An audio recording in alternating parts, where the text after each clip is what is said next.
Hello, my name is Pete Rogina, and I'm the Director of Relations with the New York Peace Coalition. I'm also one of the co-creators of Peace Lights that you've seen here at the Pop-Up Museum in Washington for human rights. So I'm going to tell a little bit of a story today, and I'm going to tell a story about the importance of human rights education and how that relates in particular to peace education and accelerating peace education in the African Union. So my story and my talk today kind of has a premise, and that premise is that peace education literally saves lives. And there's a great example of that I want to share with you. And it goes right to American history. It's a very timely and relevant example from the civil rights movement in the United States. And it involves this person, Claudette Colvin. Now, in my travels and talking about this, my experience is that a lot of people are not familiar with Claudette Colvin, but really they should be. Everyone knows Rosa Parks and her role in the civil rights movement. Well, it was Claudette Colvin, 9 months before Rosa Parks, that was the first person to get arrested on a bus in Montgomery, Alabama. She was 15-and-a-half-year-old at the time, coming home from school with 13 of her friends. And that story is really pivotal in this whole tale I'm going to be telling you. So let me back up a second and talk a little bit about Peace Lights and how those two trails met. So I'm a light photographer, amongst other things, and so I've done a number of light photography projects and started doing light shows in New York City with Eileen Cohen, also the co-creator of Peace Lights. So 2015 turns out was the United Nations International Year of Light. And after doing a bunch of shows around the city in 2014, Eileen and I were honored to be the invited artist projectionists for the opening ceremonies for the International Year of Light. So we went ahead and did that. And a couple months later, through another different story, Peace Lights popped out. Now, Peace Lights has been adopted by the peace organizations from 18 countries to date. It's been endorsed by the United Nations International Year of Light, and it literally plays all over the world. Today, it's playing in Times Square in New York City. It's playing at 2 other events in the city. It's playing in China. It's playing in Australia. It's playing in a couple countries in Africa, in the UK. It's playing all over, and it continues to play all over the place. So the colors that you saw outside, colors represent the different cultures of the world, and the motion represents how those cultures interact to achieve harmony and peace. And people are encouraged when they see the lights and wherever it plays to kind of project their thoughts of peace into those lights. Now, as Peace Lights started rolling out in 2015, we were getting invited to play at all these different events. And one of the events got me to have the honor of being introduced to Claudette Colvin.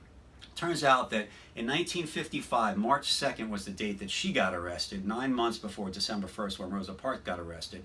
And in 1957, she was branded as a troublemaker. She couldn't get a job. She had a kid back then. She was short, dark-skinned, not a good symbol of the civil rights movement at the time. And she moved to the Bronx, where she spent her whole life basically as a nurse's aide and retired in 2009, and she's been living there, kind of starting to get into declining health, but she's still going strong. So I had the honor to meet her, and they wanted me to speak about her, and I did a little bit of a deep dive. So to put this in context, in 1955, states had laws just like they have today, medical marijuana, women's rights, etc. The law in Alabama was the first 5 rows of the buses were for whites only. Now, in Montgomery, what was happening was that if the white section filled up, they would kick out row 6, even if they had a stand, even if it was only one person to sit. So Claudette Colvin was the first person who knew her rights and said, no, I have a constitutional right to sit in this seat. And I paid my fare, and that's the way it'll be. Took the bus 2 stops before they found a cop that would come on and drag Claudette Colvin off, all the while she's saying, it's my constitutional right, referencing a peace document, appropriately. Okay, so that hit me. I said, you know, I looked up in a book, you know, what was going on in 1955, because the book on Claudette Colvin that I was going to speak at this event about her said that she is credited with accelerating the change in the plight of colored people.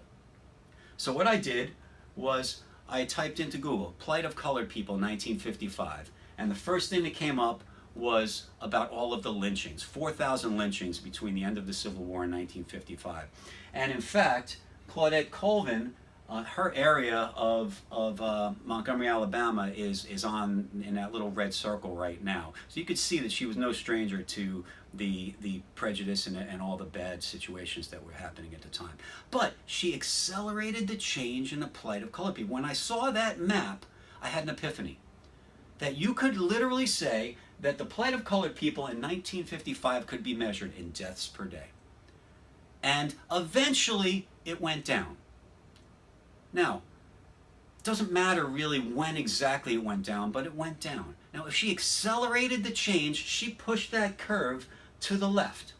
And what happened was that the people who were no longer under the curve, who are now above the curve, are literally saved lives.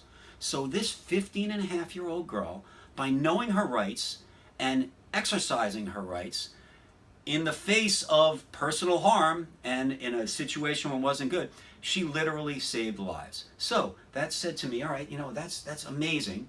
How did she get empowered to save lives? It's one thing, how did she learn about her rights? It turns out that her English teacher, Mrs. Geraldine Nesbitt, took time out of teaching English to teach the class about the Constitution, the Articles of Confederation, Magna Carta.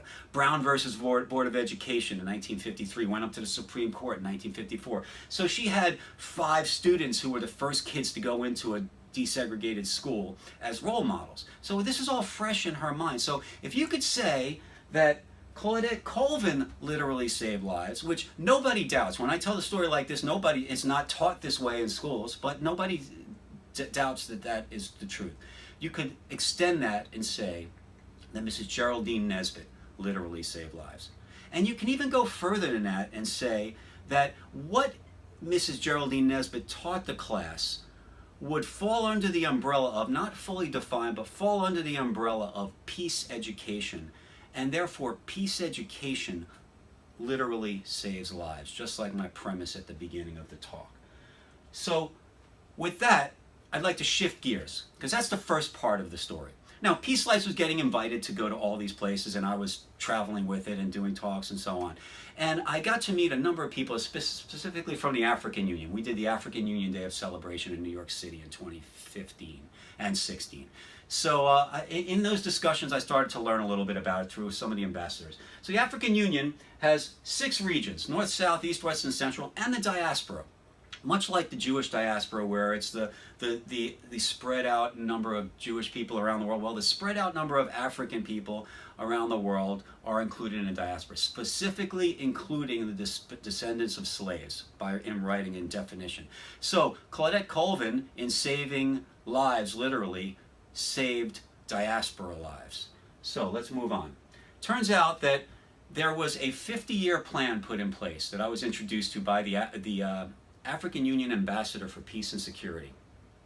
And he said, why don't you read Agenda 2063? So the Chinese used to do 100-year plans back in the day and manage those plans across dynasties in 100-year cycles. Well, the African Union took a page out of that book and in 2013, put in place a 50-year plan called Agenda 2063 with 7 beautiful aspirations. Now, it turns out that the 4th of those aspirations is a peaceful and secure Africa.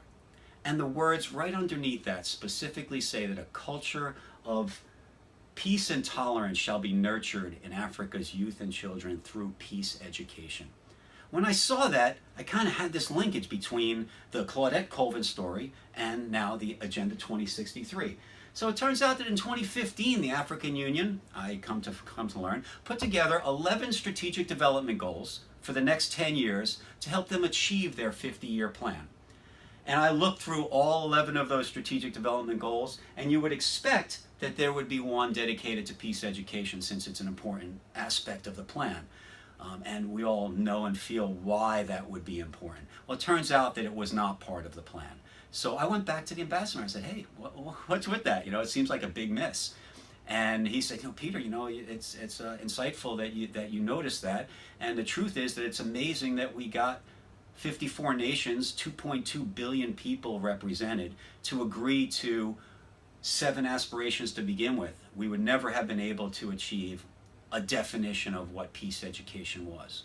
So that kind of stuck with me, and that I came to learn is a big part of this story. What is peace education? So I went a little bit down another path. I said, when is this peace education aspiration likely to roll out if it's left unchecked just by its own volition? And it turns out that the United Nations has sustainable development goals that it's working on. That includes education and a number of other topics related to peace, but that's targeted for 2030. And it struck me that this ability to roll out peace education in the African Union should be able to start well before that, if there was a concerted effort and a way of organizing a curriculum development effort around this. So it turns out that there have been Pan-African curriculum development working groups. And I got introduced to a guy who actually chaired one of those, who had financial models, knew how much it cost to send everyone to meetings, how he would do it, what he would do, what you would do in between all the meetings. And I was able to financially model that. And what people started to say to me was that, Pete, you know, you're never going to be able to get that to happen in any sort of time frame because it's going to be too much stuff. And what I said to them is, look, here's what we know about peace education. We know that it is not 100 things. Peace education is maybe a dozen things, maybe 20 things, who knows. Things like cultures, customs, and religions, inner peace, peace documents, tolerance, conflict resolution, history, media influence on peace. We're seeing a lot of that these days, right? So those sorts of topics in general are not insurmountable by a professional, motivated working group made up of African representatives from around the African Union. Now, the other thing that we know about topics for peace education is all of those things, whatever they may be, sit on a foundation of human rights. And the beautiful thing about the notion of creating a peace education curriculum for the African Union is that that human rights piece is cut and paste. Youth for Human Rights, the largest NGO around human rights education in the world, has a beautiful curriculum already in place that can be brought, and is in fact being brought, to hundreds of millions of people in 24 languages, I believe, to date, and expanding. So the point is that this notion of accelerating peace education in the African Union is achievable. It's modelable, and I've actually modeled what it would cost, not only to do the curriculum development work, but to actually visit tribes in a global sense, so all the tribes, and try and garner grassroots support. You really just got to be smart about how you do that, and there is a way of doing that. So let me wrap up here because I know we're running out of time. But this slide here indicates the power of human rights education and peace education to accelerate the curve of changing the situation. The African Union is the most conflict-ridden part of the world, and if we are able to accelerate peace education by employing and executing a strategy to get a curriculum agreed to more broadly, more quickly, we literally save lives. Now, when I give these talks, I usually end with a quote from Martin Luther King that peace is not merely a distant goal, but a means by which we achieve that goal. Now, what that means to me is that just like Claudette Colvin didn't know that she was doing something that would save lives, she accelerated a timeline, and that resulted in saving lives.